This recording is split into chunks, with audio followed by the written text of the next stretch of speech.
It was almost midnight when I heard the knock. Not the kind of knock that feels casual, but one that carries weight, hesitation, and a little desperation. My heart jumped because no one ever knocked on my door at that hour. When I opened it, there he was, my neighbor. The man I'd watched from across the hallway for months, the man I knew as straight, the man who never gave me more than a polite smile in passing. His eyes looked tired, restless, almost broken. He didn't ask for water, or a blanket, or even a couch. He just looked at me and said quietly, "Can I have a place in your bed tonight?" In that single moment, the world tilted. My safe, ordinary night cracked open, and what I thought I knew about him, about us, suddenly felt uncertain. I didn't know if I should let him in, or if I should protect myself from the storm I felt rising inside. Yet something in me already knew, nothing would ever be the same again.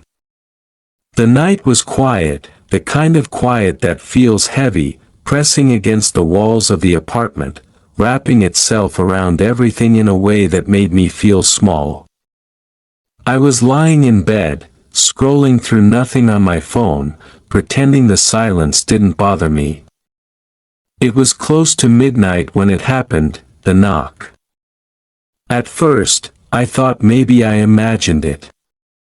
It was so soft, uncertain, not the usual confident sound of someone visiting. But then it came again, louder this time, and it made my chest tighten. Nobody ever knocked on my door at that hour.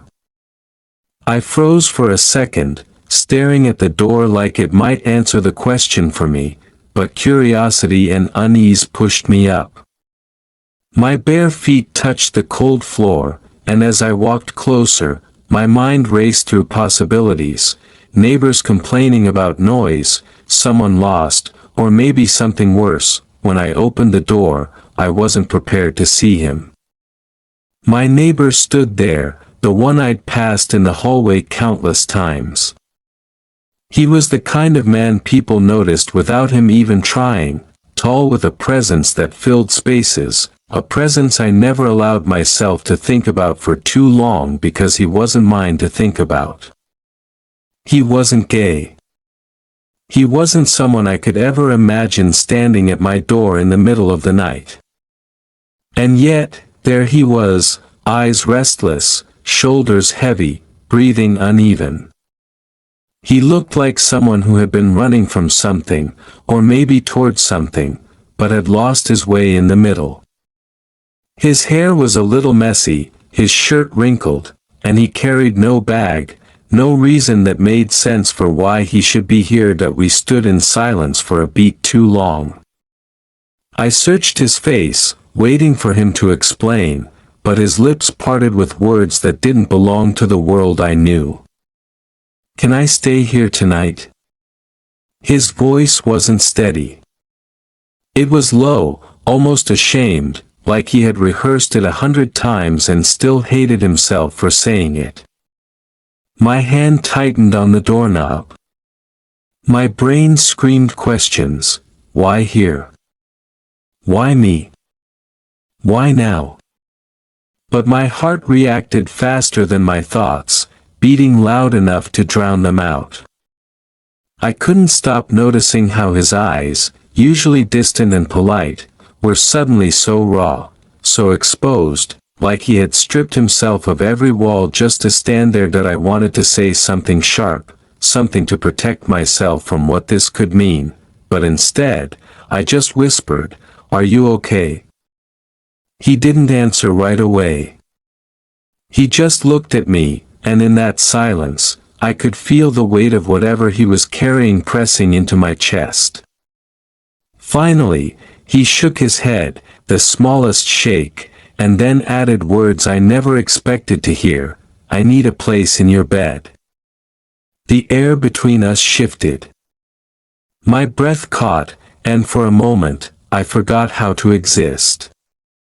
The world outside seemed to stop, the faint hum of the street, the ticking clock on my wall, even my own doubt, all frozen around those words. He wasn't asking for my couch, or for some spare blanket on the floor. He wasn't asking like a friend or a neighbor in trouble.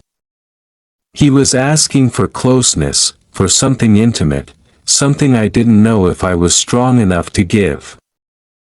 I stared at him, my mind split in half. One side screamed danger, warning me not to get lost in fantasies, not to let my heart trick me into believing this meant something more than it did.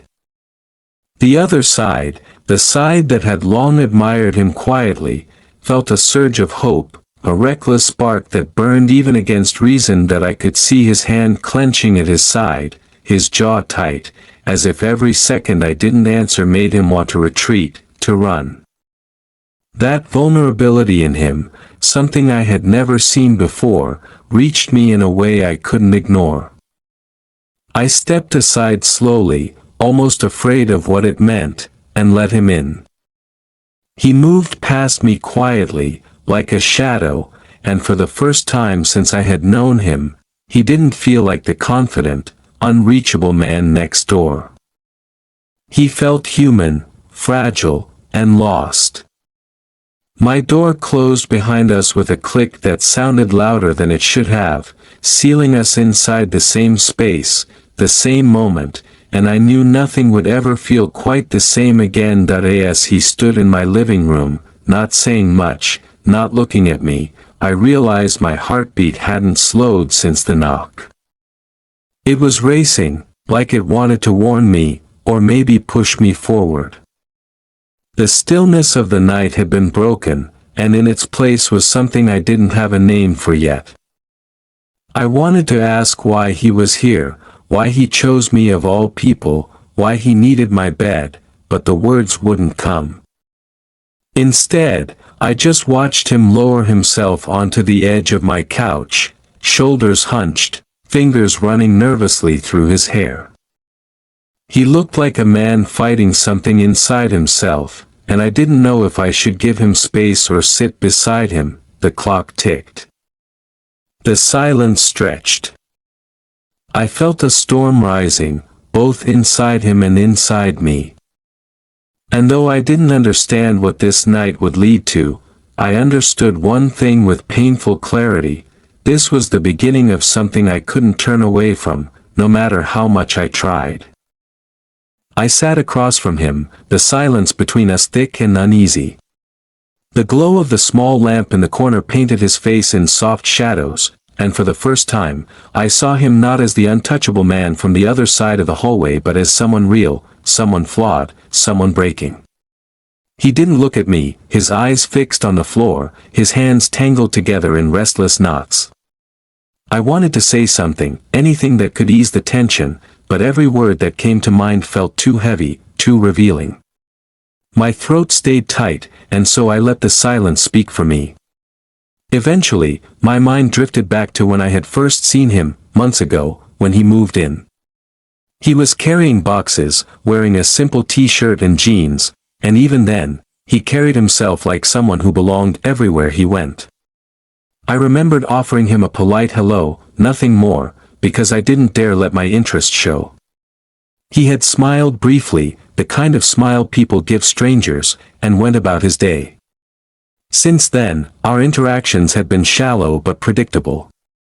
Passing nods in the hallway, quick exchanges about the weather, the occasional small talk about mail piling up at the front desk. On the surface, it was all normal, ordinary. But beneath it, I always felt a quiet pull toward him, one I buried under layers of self-control.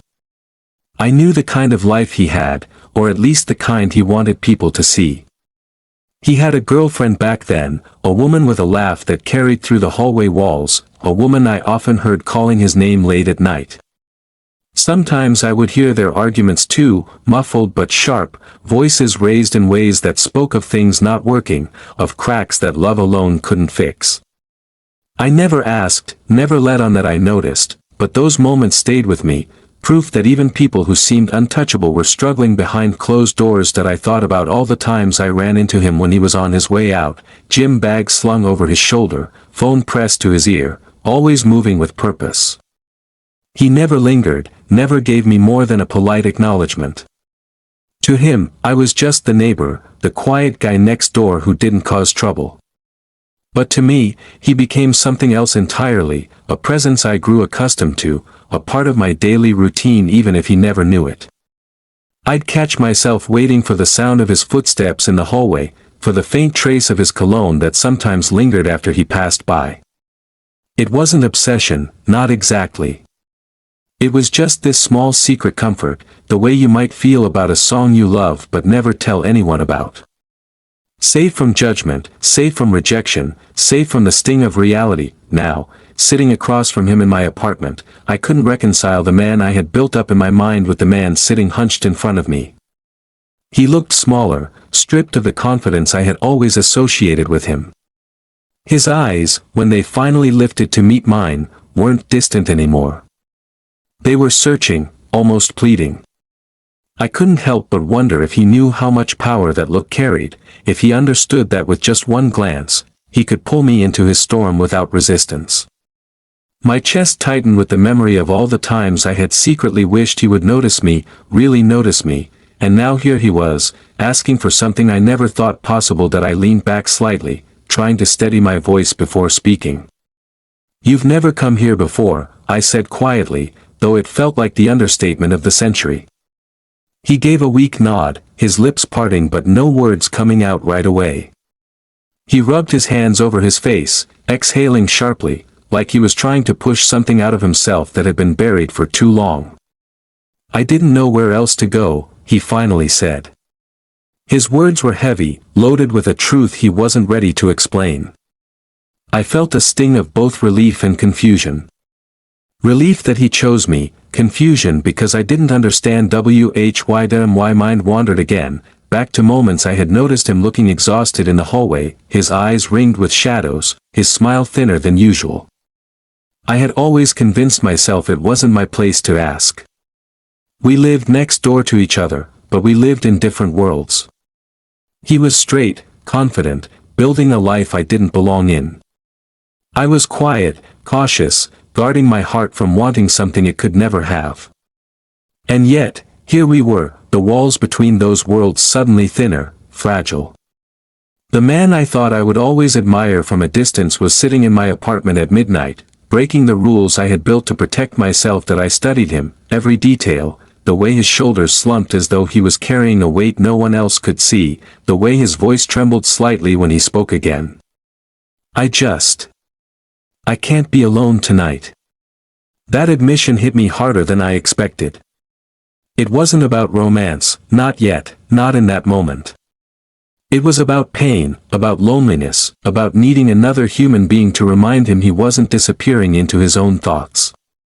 And though part of me wanted to shield myself from the danger of giving in, another part of me couldn't ignore the truth. I had been lonely too. The clock ticked on, each second pulling us deeper into this strange, delicate space where all the quiet history between us now seemed to matter. The memories of polite smiles, hallway nods, muffled arguments, the sound of his laughter spilling into my apartment, all of it had led here. I didn't know where this night would end, or what it would mean for either of us, but I felt something shift inside me. For the first time, it didn't feel like I was invisible to him. For the first time, it felt like he saw me. He sat on the couch like a man who had lost his way, his hands gripping his knees as if he needed something solid to anchor himself, and I stood there caught between the pull of wanting to comfort him and the fear of what that might mean.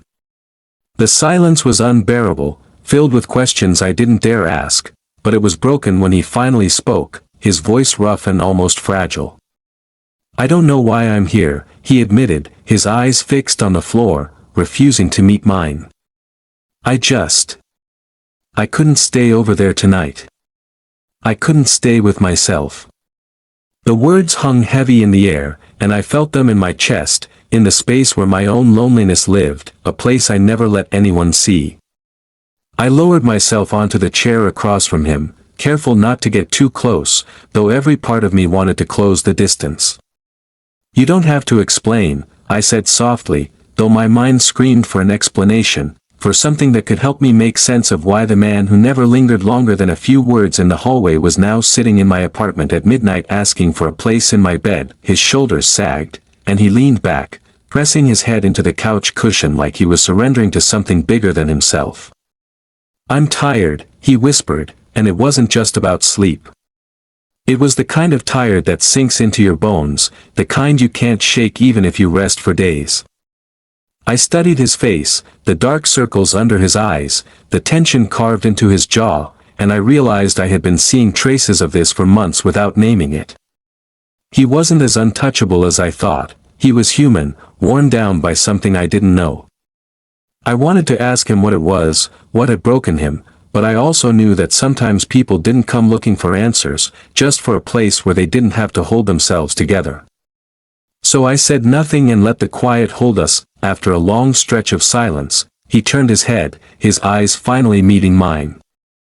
The intensity of that gaze startled me, not because it was romantic or longing, but because it was real. It was raw in a way I had never seen from him, stripped of all the easy confidence and small talk. Do you ever feel like you don't fit in your own life? He asked suddenly, and the question caught me off guard. My mouth opened, but no words came. How could I tell him that my whole life had felt that way? That every hallway smile I gave him had been hiding years of feeling out of place, years of carrying a truth that people sometimes didn't want to see. I swallowed hard and managed, all the time. It was the first honest piece of myself I had ever given him, and I felt exposed, like I had peeled back a layer I had spent too long keeping safe. But instead of recoiling, he nodded slowly, like my words mattered, like he understood. His breathing steadied after that, and the tension in his shoulders seemed to ease just a little. He leaned forward, elbows on his knees, staring at the floor like the answers might be written there. I thought I had everything figured out, he said quietly. A relationship, plans, the kind of life I was supposed to live.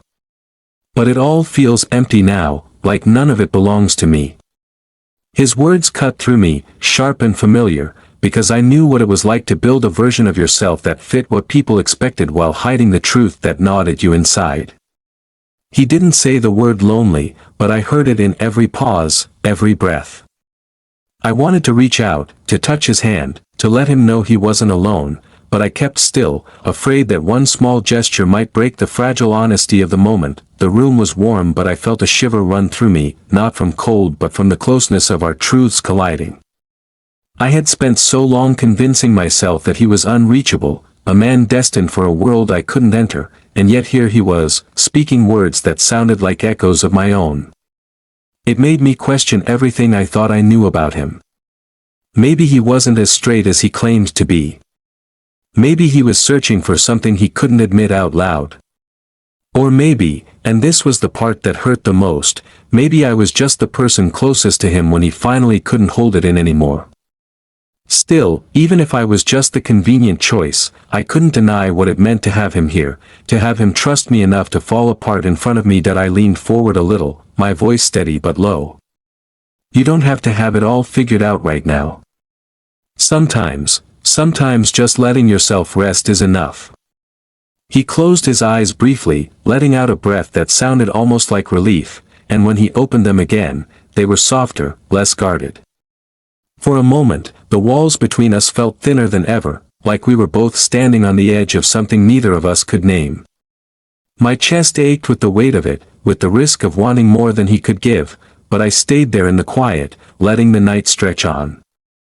Because whatever this was, whatever it would become, I knew it was already changing both of us in ways we couldn't take back. The room felt heavier the longer he stayed, like the air itself was filled with things neither of us wanted to say out loud. He leaned back on the couch, one arm draped over the side, his eyes distant as if he was staring into a world only he could see. I sat opposite him, but my body felt restless, shifting in the chair, my fingers tapping against my knee in quiet nervousness.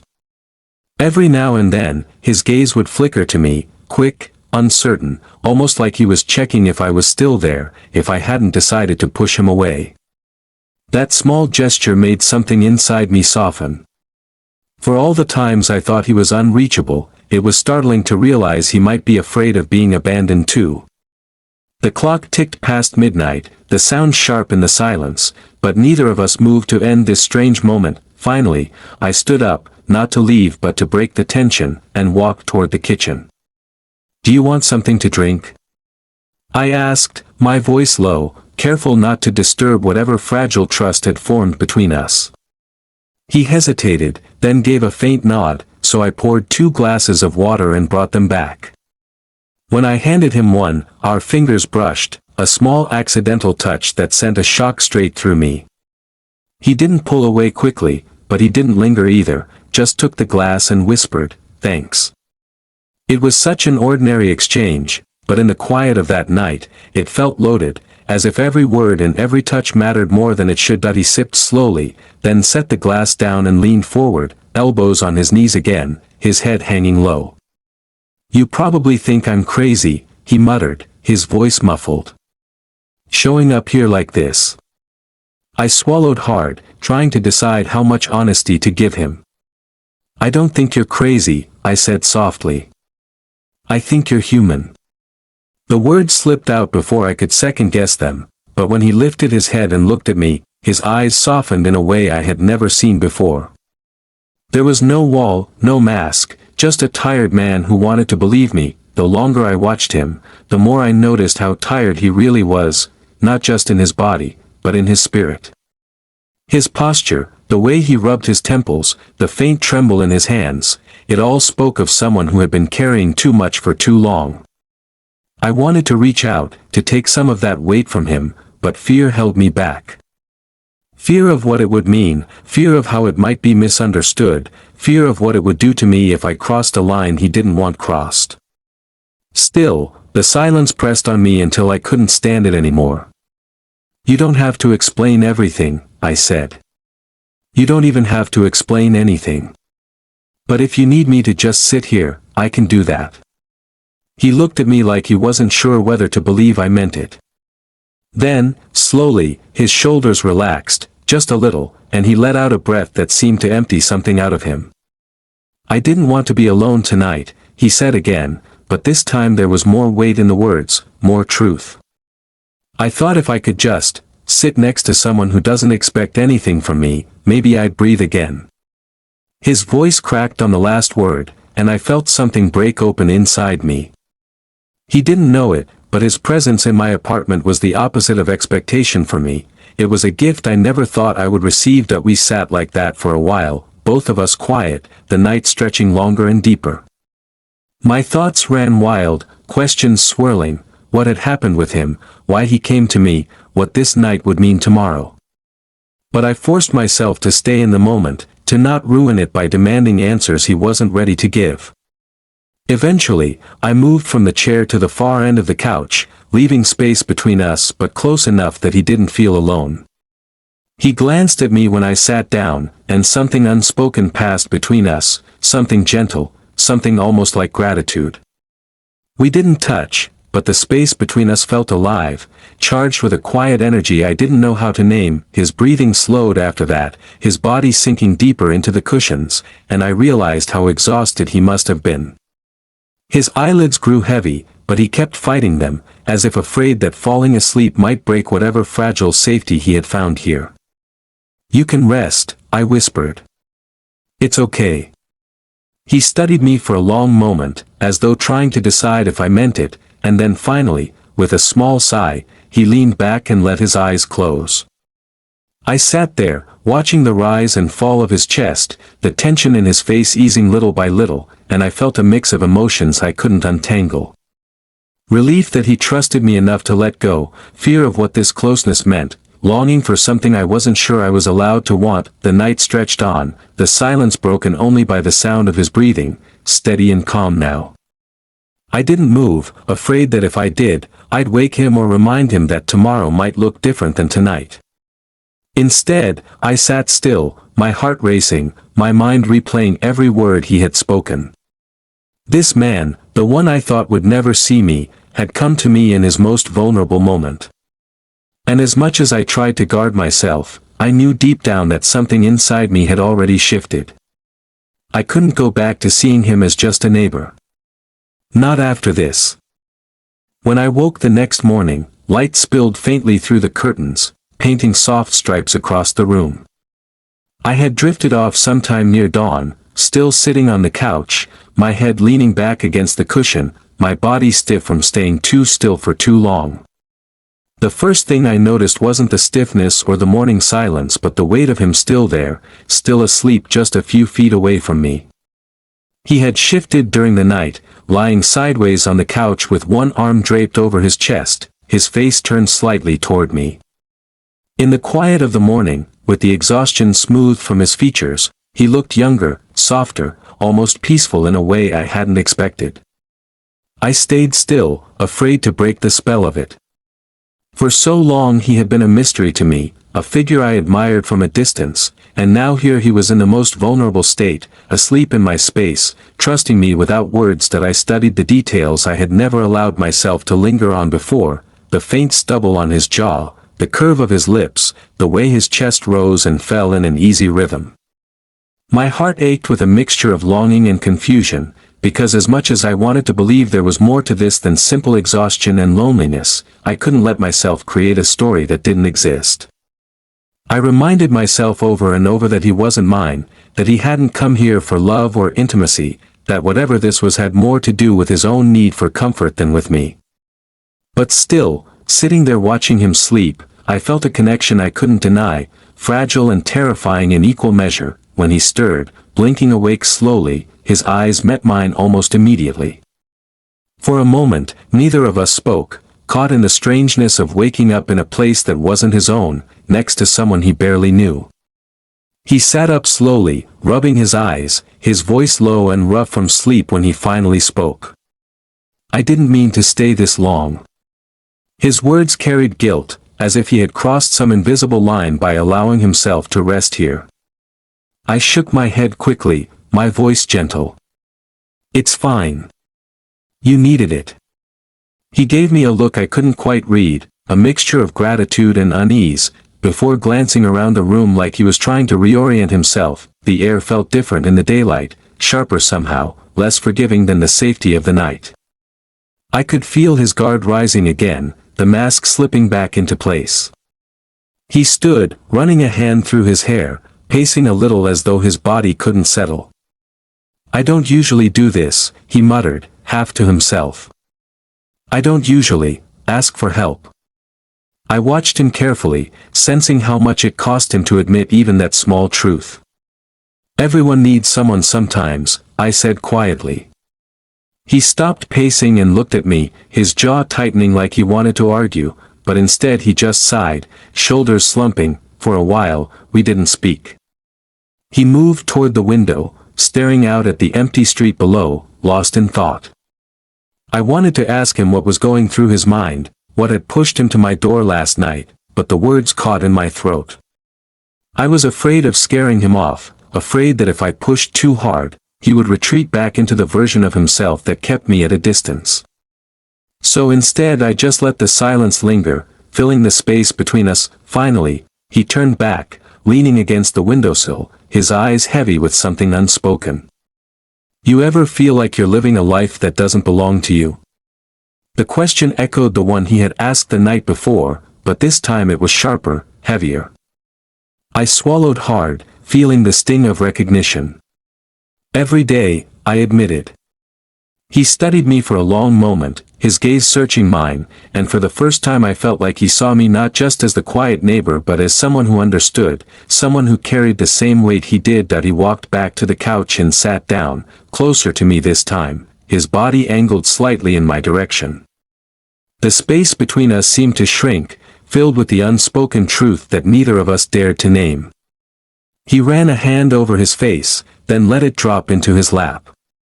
"I don't know what I'm doing," he said quietly, almost like a confession. "I don't know who I'm supposed to be anymore." His voice cracked, and for a moment, I saw the rawness in him again, the same vulnerability that had brought him to my door in the first place.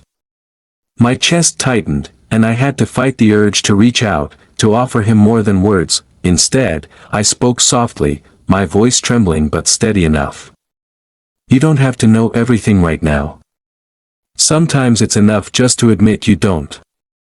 He looked at me then, really looked, his eyes locking onto mine with an intensity that made it hard to breathe. There was something there I hadn't seen before, something that felt dangerously close to recognition, to acknowledgement of what was happening between us. My pulse quickened, but I stayed still, letting the moment stretch, afraid that any sudden move would break it. The morning light shifted, filling the room with warmth, and for the first time since he arrived, I saw a small flicker of ease in his expression. He leaned back against the couch, his body less tense, his breathing slower. And though neither of us said it out loud, I felt the truth humming in the space between us. We were both lost, both searching, both standing at the edge of something we didn't yet understand. Whatever name it would take, whatever shape it would form, it had already begun to change us. The hours after that morning moved slowly, like time itself was unsure whether to push us forward or keep us suspended in the fragile stillness we had created. He stayed longer than I expected, not rushing for the door, not making excuses about work or obligations, just sitting there with me in a way that felt almost unreal. I tried not to overthink it, but my mind betrayed me with every glance, every small gesture he made. He leaned back on the couch with his arm resting along the top, his posture finally less guarded, and though he didn't say much, his presence filled the room in a way that made me feel less invisible than I had in years. I busied myself with small things, making coffee, folding a blanket that didn't really need folding, just to keep my hands from trembling with the weight of what I was feeling. Every time I glanced his way, he was watching me, not with the casual politeness I had grown used to, but with a focus that felt almost deliberate, as though he was trying to understand something about me he hadn't noticed before. Eventually, he broke the quiet with a soft question, one that seemed to come from nowhere. "Do you ever get tired of hiding?" My heart stopped for a beat, because the question cut straight to the part of me I never put on display. I swallowed, setting the blanket down slowly before answering. "It's exhausting," I admitted, my voice low, careful. "But sometimes it feels safer than letting people see the truth." He nodded, his jaw tight, like he knew exactly what I meant. He leaned forward, his elbows on his knees, his hands clasped together, and for the first time, he spoke in a way that sounded less like a neighbor and more like someone stripping himself bare. "I've been lying to myself for so long, I don't even know where the truth begins anymore." The words made my chest ache, not only because of what they meant for him, but because I recognized them as if they were my own. That I sat down across from him, my voice steadier than I expected when I said, "You don't have to figure it out all at once. Sometimes it starts with admitting you're tired of pretending." He looked at me then, and the silence stretched, thick with something unnamed. His eyes searched mine, and I felt the air shift between us, heavy with the weight of truths we both weren't ready to say. My pulse quickened, my palms damp, but I didn't look away. I couldn't. He held my gaze like he was trying to pull something out of me, something I had hidden even from myself. And then, almost too quietly, he whispered, "You make it feel easier to breathe." Those words knocked the breath out of me. My throat tightened, my mind scrambling to understand what he meant, whether it was as simple as comfort or something deeper he couldn't bring himself to say. I didn't respond right away, afraid of pushing too much into a fragile moment, but my silence didn't make him retreat. Instead, he shifted closer, his knee brushing against mine, a small, unintentional touch that sent a shock through me. Neither of us moved away. The contact was so slight, yet it felt like a confession, a wordless acknowledgement that whatever was happening between us was no longer just about loneliness or exhaustion. It was about connection, raw and unexpected. That I could feel the tension in my body, the longing I had buried for months pressing hard against my ribs, begging to be seen. But I forced myself to stay grounded, to remind myself he was still a man caught in confusion, still trying to untangle the knots inside him. I didn't want to be another complication he would regret. So I steadied my voice, even though my heart was racing, and said, "You don't have to carry it all alone. Not here." His eyes softened, his shoulders dropping as though the weight of my words gave him permission to let go. He nodded slowly, then leaned back into the couch, his body sinking closer to mine, his presence warm and overwhelming. The morning stretched into afternoon without either of us making a move to end it. We spoke in fragments, pieces of ourselves we hadn't shared before. He told me about the arguments with his girlfriend, how he always felt like he was playing a role that didn't fit, how the silence in his apartment at night felt unbearable. I listened, my chest tightening with every word, because I understood that silence, that emptiness, better than he realized. In turn, I let pieces of myself slip through too, the loneliness I carried, the way I learned to live quietly so no one would notice the parts of me they didn't want to see. And in that exchange, in that fragile back and forth, something began to shift. It wasn't just comfort anymore. It was recognition. As the light outside began to fade, he stretched out on the couch, turning his body slightly toward me. His hand rested near mine, so close that I could feel the warmth radiating between us. For a long time, neither of us moved, caught in the tension of wanting and fearing at the same time. Finally, he let out a breath, almost like a surrender, and whispered, "I don't know what this means." His voice was cracked, vulnerable, searching. I felt my own chest tighten with the truth I had carried for so long. "It doesn't have to mean anything right now," I said softly. "It just has to be honest." He looked at me then, really looked, and for a moment the world outside fell away. There was only him, only me, and the unspoken truth hanging between us. And in that silence, I knew something had shifted forever. Whatever tomorrow would bring, whatever names we would give this or walls we would build again, nothing would erase the fact that tonight, in this room, he had allowed me to see him, and I had allowed myself to hope. That night settled over us in a way that felt heavier than usual, not with dread but with something unspoken that lingered in the quiet between breaths. He hadn't gone home. The hours slipped by unnoticed, the television murmuring in the background, though neither of us paid it any attention. He had stretched himself across the couch, his legs brushing mine, and I sat close enough to feel the warmth of his body, close enough to feel the rise and fall of his breathing. There was no need for excuses anymore, no fumbling reasons for why he was still here. It was simply understood, though neither of us dared to say it out loud. The silence was not empty this time.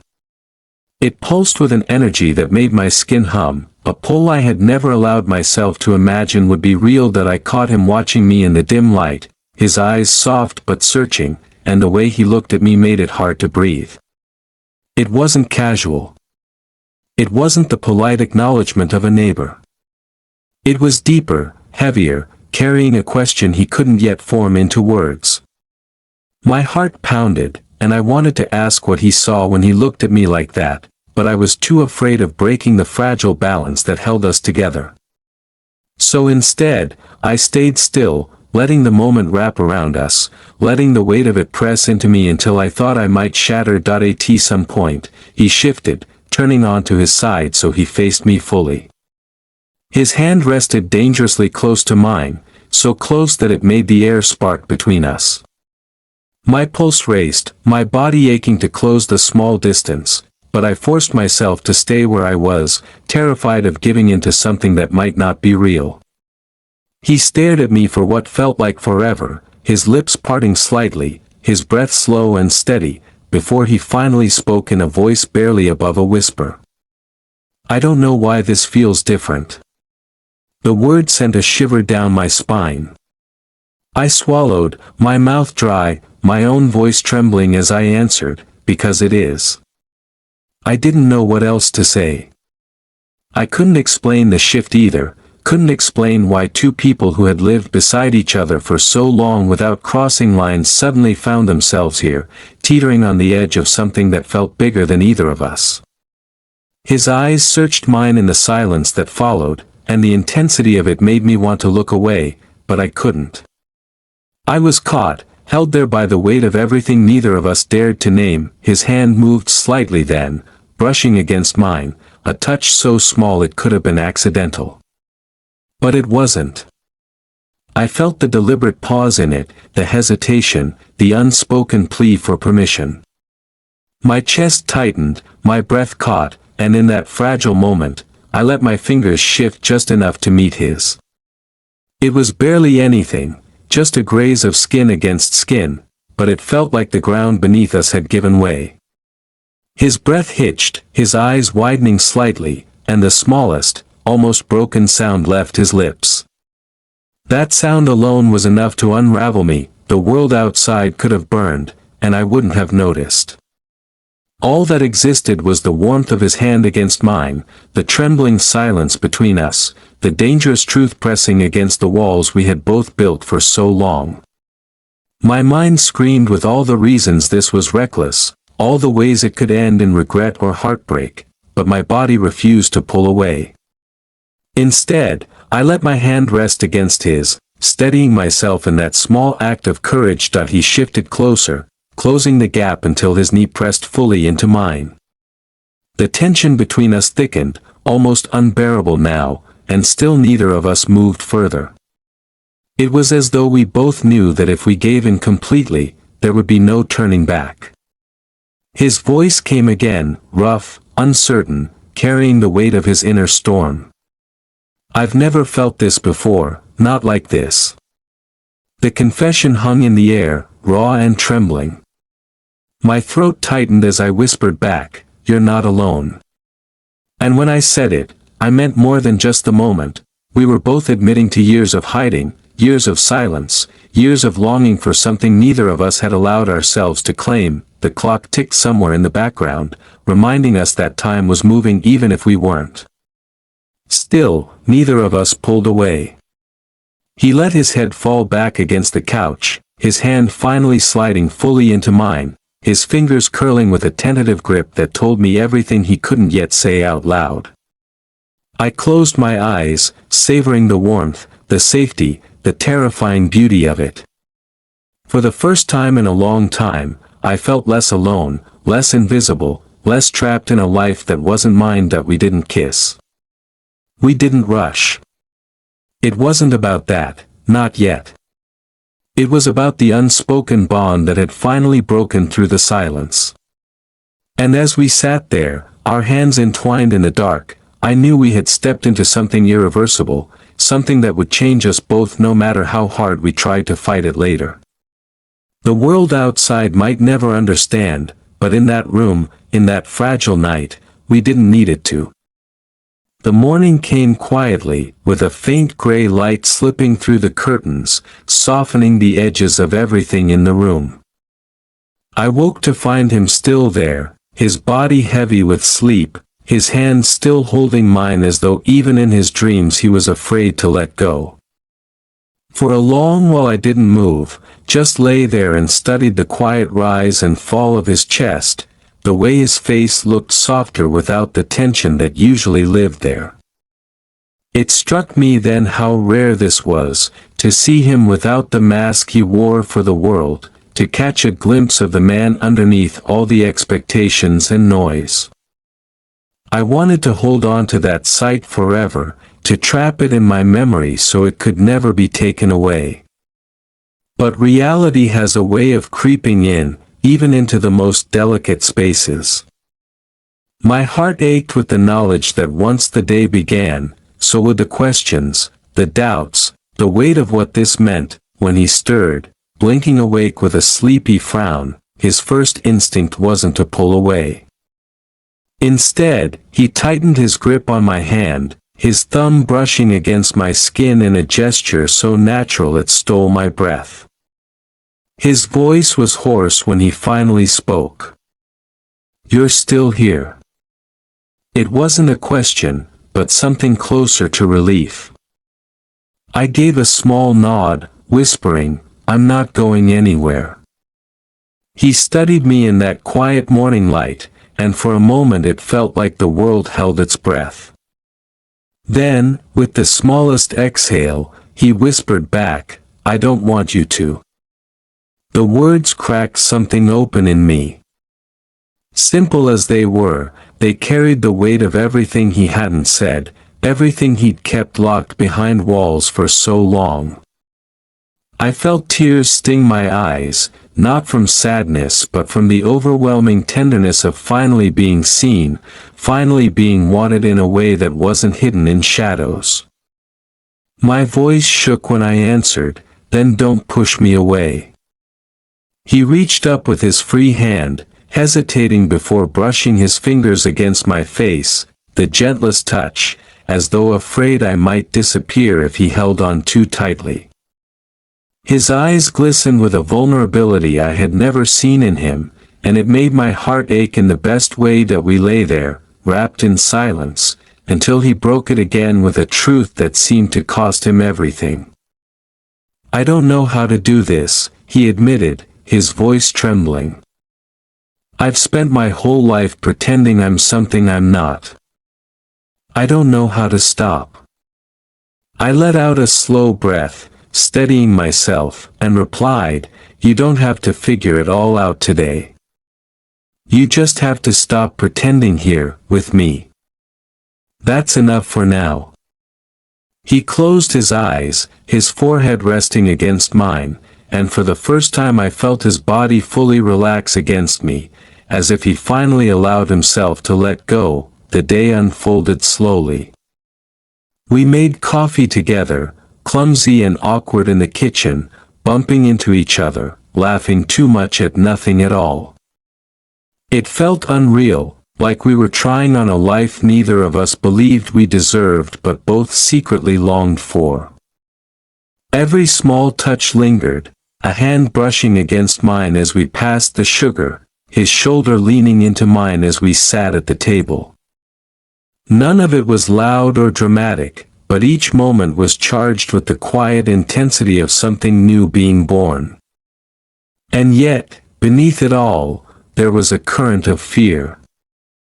He caught himself staring too long, pulling away too quickly, as if afraid of what might happen if he let himself sink too deep. I felt it too, the awareness that we were crossing into dangerous territory, that the world outside these walls would never make it easy for us. But still, we didn't stop. We couldn't. Later, as the day dimmed and shadows stretched across the floor, he stood by the window, staring out in silence. I joined him, our shoulders brushing, and after a long pause he whispered, "What if I ruin this? What if I ruin you?" The question cut through me, sharp and raw. I turned to face him, my hand finding his, firm this time, no hesitation. "You won't ruin me," I said quietly. "The only way to ruin this is to deny it exists." His eyes met mine then, filled with a storm of fear and longing, and in that moment I knew he was standing on the edge of a decision that would change everything. When he leaned in, it wasn't sudden or rushed. It was slow, deliberate, as though he was giving me time to pull away if I wanted. But I didn't. Our lips met in a faint glow of twilight, a tentative kiss at first, soft and uncertain, like we were both testing the weight of it. But then he deepened it, his hand slipping to the back of my neck, and the kiss became something else entirely, hungry, desperate, a release of all the words we had never said. I felt the years of silence, the nights of loneliness, the aching need for something real, all pouring into that moment.